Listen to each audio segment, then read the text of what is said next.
হাসপাতালের সামনে গড়াগড়ি খাচ্ছে পুলিশ মদ্যপ অবস্থায়, এমনটাই অভিযোগ। এবং তাকে সামাল দিতে আরো দুজন পুলিশ তাকে কোনো রকমে টেনে হিঁচড়ে নিয়ে যাচ্ছে।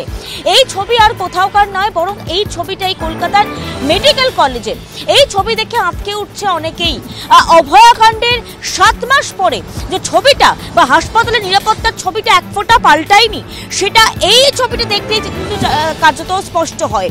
মূলত অভয়ার সময় প্রশ্নটা ছিল হাসপাতালের নিরাপত্তা নিয়ে, যেখানে খোদ এক সিভিক ভলেন্টিয়ার হাসপাতালে অনায়াসে ঢুকে গিয়ে ধর্ষণ এবং হত্যার মতো কাণ্ড ঘটিয়ে অনায়াসে পালিয়ে যেতে পারে। এবং তারপর হাসপাতালের নিরাপত্তা জোরদার করতে আরজি করে সিআইএসএফ পর্যন্ত মোতায়েন হয়েছিল। কিন্তু 7 মাস পরেও টনক নড়ে প্রশাসনের। কলকাতা পুলিশের একজন অফিসারকে কার্যত মদ্যপ অবস্থায় হাতে নাতে ধরা পড়ছে। এরপর গুরুতর প্রশ্ন উঠছে, আসলে হাসপাতালগুলো নিরাপদ?